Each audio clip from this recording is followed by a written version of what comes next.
একটা ইঁদুর এক কৃষকের বাড়িতে গর্ত করে সেই গর্তের মধ্যে বসবাস করত। একদিন সেই ইঁদুর দেখতে পেল সেই কৃষক বাজার থেকে একটি ব্যাগে করে একটি ইঁদুর মারার ফাঁদ নিয়ে এসেছে। সেই কৃষকের বাড়িতে আবার একটা কবুতর, একটা মুরগি আর একটা ছাগল ছিল। সেই ইঁদুর সর্বপ্রথম কবুতরের কাছে গিয়ে বলল, ভাই কবুতর, আজকে তো তোমার মালিক ইঁদুর মারার একটা ফাঁদ নিয়ে এসেছে।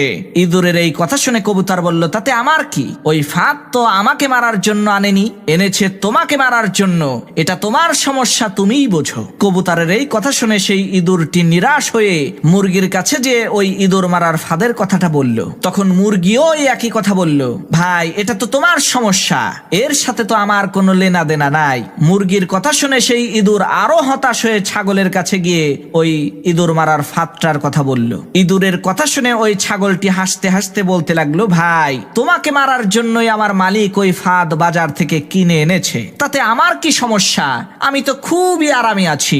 সবার কথা শুনে ওই ইঁদুরটি হতাশ হয়ে কৃষকের বাড়ি থেকে চলে গেল। এদিকে কৃষকের ঘরে পেতে রাখা ইঁদুর মারার ফাঁদের মধ্যে একটা সাপ আটকে গেল। আর রাতের অন্ধকারে ওই কৃষকের স্ত্রী ইঁদুর মনে করে যখনই ওই ইঁদুর মারার ফাঁদটাকে হাত দিয়ে ধরে